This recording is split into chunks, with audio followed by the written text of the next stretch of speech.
Mesdames et messieurs, la Russie vient de mettre en garde l'Union européenne, l'Ukraine et l'OTAN par rapport à ceux qui sont en train de préparer un nouveau lot de matériel, un nouveau lot d'aide militaire, d'héros à l'Ukraine.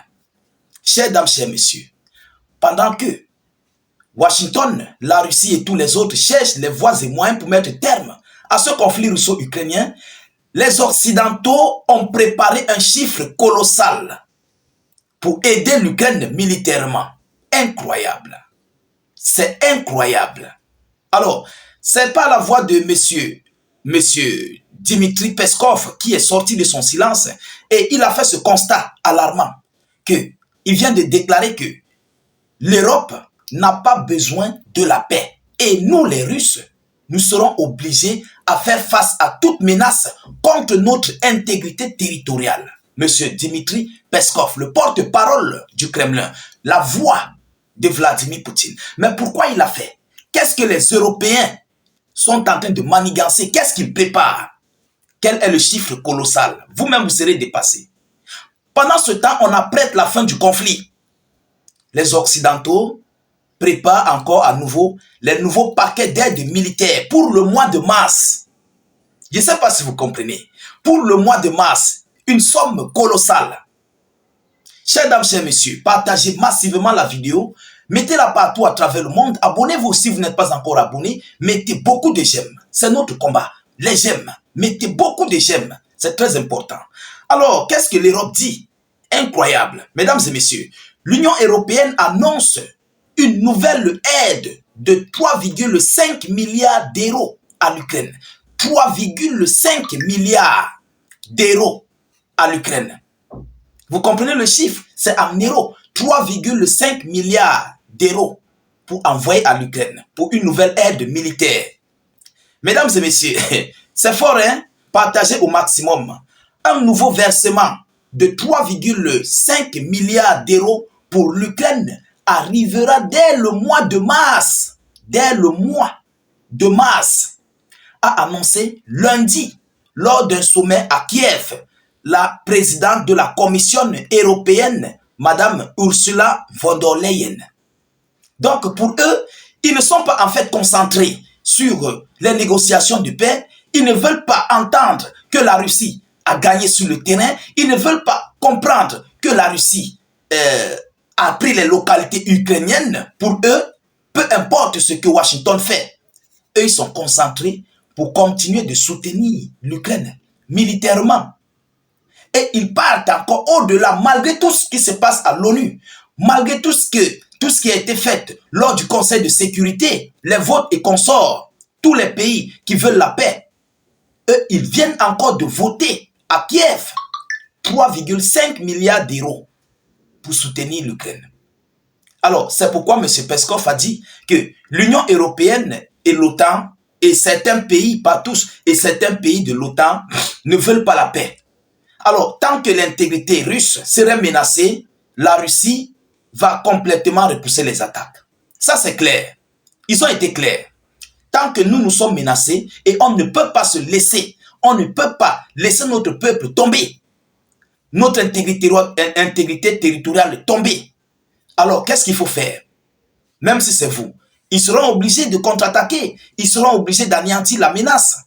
Oui, mesdames et messieurs, voyons voir ce qu'ils nous disent encore en profondeur. Et comme le président du Conseil européen, Antonio Costa, vient de le dire, un Conseil européen spécial est prévu. Je présenterai un plan global sur la manière d'augmenter notre production d'armes et nos capacités de défense en Europe. L'Ukraine en bénéficiera également. L'Ukraine en bénéficiera également. Donc, ils se préparent pour leur capacité d'augmenter leurs armes en Europe. Et l'Ukraine aussi va bénéficier de cette capacité. Alors, mesdames, mesdemoiselles et messieurs, est-ce que M. Dmitri Peskov a tort ou il a raison? Écrivez en commentaire. Il faut qu'on soit clair, il faut qu'on soit juste. C'est pourquoi les Russes ne cessent de foudroyer l'Ukraine. C'est pourquoi ils ne cessent d'anéantir certaines localités ukrainiennes. Parce qu'ils constatent que les Ukrainiens et ses alliés ne veulent pas la paix. Ils ne veulent pas la paix. Alors, comment faire si un pays ne veut pas la paix lorsque nous voulons la paix, lorsque nous voulons aller sur la table de négociation? Voilà la réelle chose. Et ça ne s'est pas arrêté là, mesdames et messieurs. Ils ont continué en disant, la guerre en Ukraine reste la crise la plus centrale et la plus lourde de conséquences pour l'avenir de l'Europe. La guerre en Ukraine reste la plus centrale et la plus lourde de conséquences pour l'avenir de l'Europe. Donc, obligatoirement, qu'est-ce qu'ils veulent faire? Il faut qu'ils anéantissent la menace de l'Ukraine. Vous comprenez? Donc, ce qui menace l'Ukraine là, pour eux, ils se disent qu'il faut qu'ils doivent anéantir cela pour que l'Europe soit en paix. Alors, pour anéantir la menace de l'Ukraine, il faut passer par l'Ukraine, continuer de soutenir l'Ukraine pour que l'Europe soit en paix. Mesdames, Mesdemoiselles et Messieurs, on se pose bien des questions. Ce qu'ils ont envoyé pendant les années passées, pendant 3 ans, ça n'a pu rien changer. C'est aujourd'hui qu'ils vont envoyer 3,5 milliards d'euros à l'Ukraine que la situation va changer. Je pense qu'ils n'ont encore rien compris. Alors le président russe Vladimir Poutine essaye plus que jamais de gagner cette guerre sur le terrain. Son objectif reste la capitulation de l'Ukraine, a-t-elle également déclaré. C'est Ursula von der Leyen. Ursula von der Leyen qui a déclaré cela.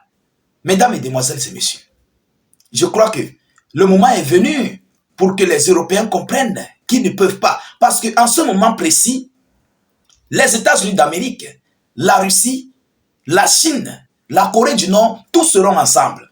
Et c'est Poutine, le pion central. Et qu'est-ce que l'Europe et l'Ukraine peuvent bien faire face à ce bloc? Qu'est-ce qu'ils pourront bien faire? Mesdames et messieurs, malgré tout ce qui se passe, malgré les petites tensions, mais l'épicentre, c'est la Fédération de Russie qui va coordonner pour que Washington ne provoque pas ses alliés du Sud global. Oui, il faut qu'on se dise des vérités. Vladimir Poutine est très intello, il est très sage, et il connaît ce qu'il va faire, il connaît comment il va arranger la situation. Vous comprenez? Pendant ce temps, les Européens sortent avec de lourdes sommes colossaux pour un soutien militaire à l'Ukraine. Et Vladimir Poutine a dit incessamment, il a dit l'autre jour que lui, il veut voir comment, par quels moyens, sur quelle mesure, réduire son budget militaire avec la Chine et certains pays. Et donc, il va voir avec les États-Unis d'Amérique comment faire pour réduire. Mais si les Européens continuent de financer Kiev, est-ce que la Russie va faire cela? Je crois que non. Les Russes seront obligés de se défendre. Ils seront obligés d'augmenter leur capacité militaire parce que là, ils s'attendent à une grande guerre contre l'Union européenne et certains pays de l'OTAN. Parce que dans l'Union européenne, il y a les pays de l'OTAN. Vous comprenez? Alors, si un pays de l'OTAN est attaqué, cela veut dire quoi? C'est tout l'OTAN qui est attaqué. Non seulement ils ont attaqué toute l'Union européenne et ils auront attaqué tout l'OTAN. Alors, je crois que la Russie va se préparer en conséquence pour, pour anéantir toute menace. Et les Européens doivent comprendre qu'ils ne pourront pas. Ils ne pourront pas. Ce n'est plus le moment maintenant. Ah oui, parce que leur soutien qui était Joe Biden n'y est plus. Celui qui est là actuellement ne les soutient pas. Et ils vont vider, anéantir leur économie de guerre pour rien. Pour rien. Vous comprenez? Alors, chers dames, chers messieurs, voilà l'information que j'avais à vous relayer dans cette vidéoconférence. Partagez-la partout à travers le monde. Abonnez-vous pour ceux qui ne sont pas encore abonnés. Mettez beaucoup de j'aime à la vidéoconférence. Partagez la vidéo dans tous les groupes possibles. Notre but, c'est d'informer le million de personnes. Il y a des frères qui cherchent nos vidéos, mais ils ne savent pas comment faire. Permettez-leur de nous rejoindre, de nous retrouver, et pour qu'ils soient ensemble avec nous dans l'abri de l'actualité internationale. Je vous reviens tout à l'heure pour une prochaine série d'actualités. Soyez encore salués une fois de plus. Ciao, ciao.